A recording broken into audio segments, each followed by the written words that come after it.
आज की बात करें तो आज की बात उत्तर प्रदेश की वर्तमान सरकार की सबसे बड़ी भर्ती 69,000 शिक्षक भर्ती के बारे में कर लेते हैं। चूंकि इस भर्ती को मैंने बेहद करीब से कवर किया है तो कोशिश करता हूं कि आप लोगों तक एकदम सटीक जानकारी पहुंचे। हालांकि पिछले 1 साल से इस भर्ती में मैं ज़्यादा सक्रिय नहीं रहा, उसके पीछे भी कई कारण हैं और एक कारण ये भी है कि इस भर्ती में ज़्यादा राजनीतिकरण होने लगा था। तमाम बड़े बड़े राजनीतिक नेता इस भर्ती के मंच पर आने लगे थे और बड़े बड़े राजनीतिक मंचों से इस भर्ती के बारे में घोषणाएं होने लगी थी। लेकिन इसका असर क्या हुआ? जिन राजनेताओं को फायदा उठाना था उन्होंने तो उठा लिया, लेकिन जिनका नुकसान होना था उनका नुकसान अभी तक वैसे ही हो रहा है।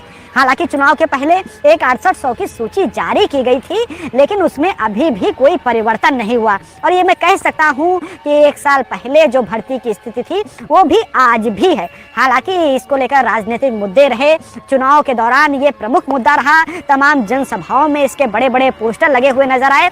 लेकिन जिन युवाओं ने इस भर्ती से उम्मीद लगाई थी कि उन्हें नौकरी मिलेगी, उनको नौकरी नहीं मिली। तो मेरी कोशिश यही रहती है कि लोगों को नौकरी मिले और जो राजनीतिकरण है वो राजनेता करते रहें और इसी के लिए मैं लोगों तक सही जानकारी पहुंचाता हूं। लेकिन इस भर्ती के दौरान जब मैंने कुछ सही बोलने का प्रयास किया तो लोगों ने मेरे नाम के आधार पर मेरी एक लोगों के बीच में इमेज बना दी कि ये इनका नाम ये है तो ये इस विचारधारा के होंगे और असर ये हुआ कि 1 साल बाद भी भर्ती वहीं पर है। कुछ युवाओं का मेरे पास फ़ोन भी आया, उन्होंने मुझे बताया कि भैया आपके बारे में लोग ऐसा ऐसा कहते हैं और आप अब इस भर्ती के बारे में कुछ ना कुछ बोलिए ज़रूर। तो अब मैं कोशिश करता हूँ कि आप लोगों तक सटीक जानकारी पहुंचाऊं जिससे आप लोग जो समस्या है उससे आगाह हो सके और आप अपनी जो बात है वो सही जगह पर रख सकें। इस भर्ती में शुरुआत से ही बात करूं तो शुरुआत में भी कुछ इस तरह की समस्याएं आई थी और कई सूचियां भी जारी की गई। तो उस समय भी जो उनके नेता थे वो लोग मुझसे बात करते थे और मैं कोशिश करता था उनको सही जानकारी दूं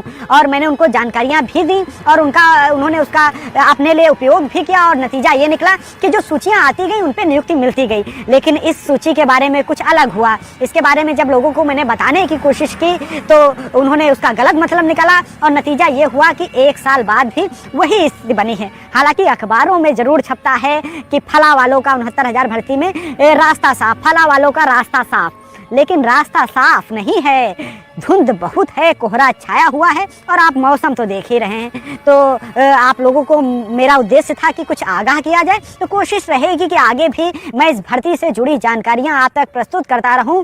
और अगर आपको इस भर्ती से जुड़ी जानकारियां नियमित तौर से चाहिए तो मेरे चैनल को जरूर सब्सक्राइब करें, क्योंकि जिनको नियुक्ति मिल गई वो तो भूल गए। अब आप लोगों से ही उम्मीद है कि आप लोग चैनल को सब्सक्राइब करें जिससे मैं आप लोगों तक समय समय तक सही जानकारियाँ प्रस्तुत कर पाऊँ और आगे भी आप लोगों से जुड़ा रहूँ। अपने नेक्स्ट वीडियो में ऐसी ऑथेंटिक ब्रेकिंग न्यूज़ के साथ। यदि आप हमारे चैनल पर नए हैं तो चैनल को लाइक शेयर एंड सब्सक्राइब करने के साथ साथ बेल आइकन को दबाना ना भूलें, जिससे कि आने वाले वीडियोस के नोटिफिकेशन मिलते रहें।